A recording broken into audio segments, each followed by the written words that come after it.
আসসালামু আলাইকুম। আজ 2রা এপ্রিল 2026। আমি ডাক্তার জাফরুল হক, অবসরপ্রাপ্ত জেনারেল ম্যানেজার বাংলাদেশ ব্যাংক। আমার অনেকগুলি সাকসেসফুল বিভিন্ন রোগীর মধ্যে আজকে একটি সাকসেসের পথে বি ভাইরাস পজিটিভ পেশেন্ট, সুস্থ, অনেক ভালো, তবে এখনও টেস্ট করা হয় নাই। হ্যাঁ, মিসেস পান্না, আপনি বলেন আপনার রোগ সম্বন্ধে। আপনার নাম বলেন, আপনার গ্রামের ঠিকানা সব বলেন। নাম কি? আসসালামু আলাইকুম, আমার নাম পান্না। আমার গ্রামের বাড়ি রাজবাড়ি।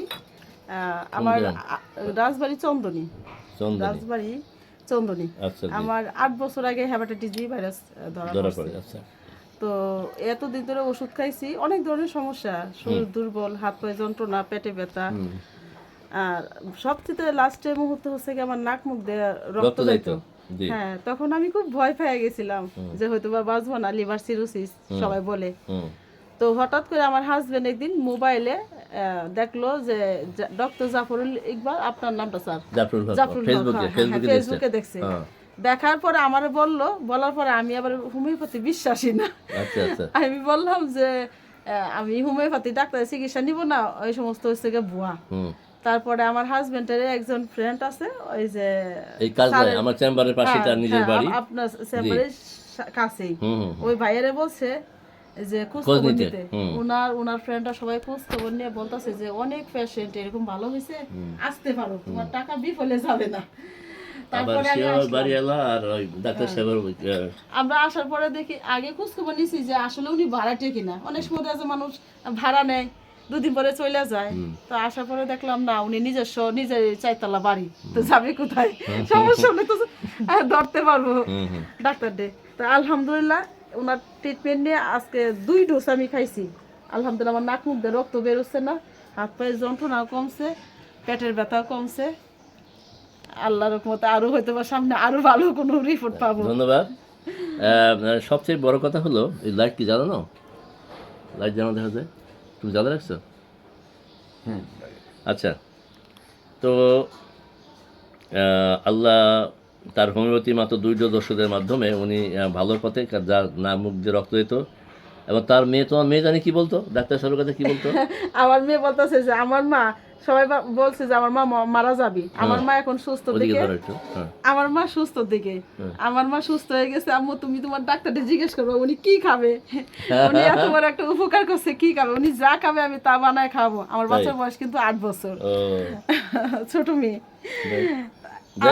আজকেও তো আসলে ফেসবুকে অনেকে দেখে, অনেকে একটু অবাক হয়ে যায় যখন আমি বলি যে বাংলাদেশ ব্যাংকের জেনারেল ম্যানেজার। অনেকেই আমাকে প্রশ্ন করে যে আপনি জেনারেল ম্যানেজার আর হোমিওপ্যাথি ডাক্তার, এটা ক্লিয়ার করেন কিভাবে আপনি হলেন? আমারও একই প্রশ্ন তো ছিল। এখানে আজকে আমার লাকিলি যে আমার ওস্তাদ, আমার বড় ভাই, ভাইয়ের দিকে ধরো, যে আমার পিছনে বসে আছে আমার ওস্তাদ, আমার বড় ভাই, উনি হলেন ডাক্তার ফজলুর রহমান, যার বাড়ি দিনাজপুরে। ওনাকে নাম শুনে থাকবেন, ওনার অনেক নাম ডাক ছিল। দিনাজপুর শহরে স্টেশন রোডে উনি প্র্যাকটিস করতেন। ওনার কাছে ইন্ডিয়া, মাদ্রাজ, ভেলোর, জেলের কি ভালো হইতো ছিল, তার কাছে ভালো হয়েছে।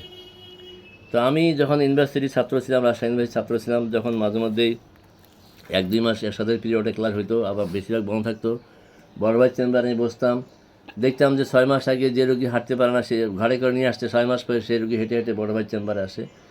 এগুলো দেখার পরে আমার হোমিওপ্যাথির প্রতি খুব একটা আকর্ষণ গ্রহ করে, এবং আমি হোমিওপ্যাথিরও পড়াশোনা করি। যখন আমি রাজশাহী ইউনিভার্সিটির ছাত্র ছিলাম, প্রথমে জয় হল, পরবর্তী সরাদ্দি হল ছিলাম। হলে থাকা অবস্থায় আমাকে কখনও মানে ওই ভার্সিটির যে মেডিকেল আছে, চিকিৎসা কেন্দ্র, সেখানে কখনো যাওয়ার প্রয়োজন হয়নি। আমার ওষুধেই আমিও ভালো হইতাম, আমার একটা প্রাইমারি বক্স থাকতো, আশেপাশের রুমমেটরাও ভালো হইতো। যাই হোক, পরবর্তীতে আমি 1991 সালে DSMS কমপ্লিট করি, এবং মাস্টার্স কমপ্লিট করার পরে আমি বাংলাদেশ ব্যাংকে সরাসরি কর্মকর্তা হিসেবে জয়েন করি। এবং জয়েন করার পূর্বে আমি US8 এবং কেয়ার ইন্টারন্যাশনালতে চাকরি করেছি। তো বাংলাদেশ ব্যাংকে রিটার্ন ভাইভা দেওয়ার পরে আমি যখন চিন্তা করলাম যে আমার বাড়ি হলো দিনাজপুর, আমি থাকি হলো বরিশাল, এই অ্যাপয়েন্টমেন্ট যদি চাকরি হয় তাহলে দিনাজপুরে যাবে, ওখান থেকে বরিশাল। তখন তো 80-র দশকে, অর্থাৎ 1988 সালে, তখন তো কোনো ছিল না, মোবাইল টেলিফোন ছিল না। তো এই চিন্তা করে আমি HR এক আপা ছিলেন, যার নাম ছিল নুরুন্নাহার, উনি পরবর্তীতে জেনারেল ম্যানেজার হিসাবে রিটায়ারমেন্টে যান, যার বাড়ি ছিল পঞ্চগড়। তো ওনার গ্লাসের নিচে আমি একটা খাম রেখে যাই যে যদি আমার চাকরি হয় তার খামটা ছেড়ে দেবেন। যাই হোক, আমি চিঠি পেলাম যে বাংলাদেশ ব্যাংকে আমার চাকরি হয়েছে। তো উনি কোথায় কোথায় জানলো যে আমি হোমিওর সাথে জড়িত। উনি বললো যে জাফর, আমার দুইটা সমস্যা, একটা হলো আমার ঠান্ডার সমস্যা, একটা হলো আমার কনসিভ হচ্ছে না, একটা বাচ্চা আছে। যাই হোক, ওনাকে ওষুধ দিলাম, উনি সফল হইলো এবং এইভাবে পুরো ব্যাংক ছড়াই গেল। আমি চাকরি করতেছি যে এখানে একজন ভালো ডাক্তার আছে, কারো কিছু হলে আমি চাকরির অবস্থায় অনেকে ওষুধ দিতাম, তারা রেজাল্ট পাইতো, ফল পাইতো। তো এইভাবে আমার হাতে খড়ি, এইভাবে আমার সেই বাংলাদেশ ব্যাংকের কর্মকর্তা থেকে হোমিওপ্যাথিতে আসা। এবং 2022 সালে 1 এপ্রিলে আমি জেনারেল ম্যানেজার হিসাবে বাংলাদেশ ব্যাংক থেকে অবসরে যাই। অবসরে যাওয়ার পরে আমি এই হোমিওপ্যাথি নিয়ে অনেক রিসার্চ এবং গবেষণা শুরু করেছি। আমি সুযোগ পাচ্ছি পড়াশোনার। আমার আপন চাচাতো ভাই, যার নাম ছিল আব্দুল কালাম, সে কিডনি রোগে মারা যায় এবং আমি ওষুধ দিয়ে ওই সময় কিছু করতে পারিনি। পরবর্তীতে আমার কিডনি রোগ নিয়ে খুব একটা বিশাল একটা চিন্তা ভাবনা ছিল কীভাবে মানুষকে ভালো করা যায়, মুক্ত করা যায়। তাই আপনারা অনেকে দেখে থাকবেন যে আমার অনেক কিডনি রোগী যাদের ডায়ালিসিস করতে এখন ডায়ালিসিস লাগে না, যাদের কিডনি পান 6 ছিল এখন নর্মাল হয়ে গেছে, যার 4 ছিল নর্মাল হয়ে গেছে। যাই হোক, তা আমার ভিডিও অনেক বড় হয়ে যাচ্ছে, আমি আর বিশেষ কিছু না বলে, অনেকে আমাকে বলে যে কী চিকিৎসা, হোমিওপ্যাথি না অ্যালোপ্যাথি। তো এটা হলো হোমিও চিকিৎসা। আর আমার ঠিকানা হলো উত্তর যাত্রাবাড়ি 4 নম্বর গেট, মক্কি মসজিদ, মসজিদের পিছনে আমার 4 তলা বিল্ডিং, 4 তলা বিল্ডিং দোতলায় আমার চেম্বার। আপনারা প্রয়োজন মনে করলে আমাকে নক করবেন, আমাকে মোবাইল নম্বর থাকবে। তো সবার সুস্থতা কামনা করে আমার জন্য দোয়া চাই। আমার বড় ভাই আমার ওস্তাদ পিছনে বসে আছে, তার জন্য দোয়া চাই। আমি এখানে শেষ করছি। আসসালামু আলাইকুম ওয়া রাহমাতুল্লাহি ওয়া বারাকাতুহু।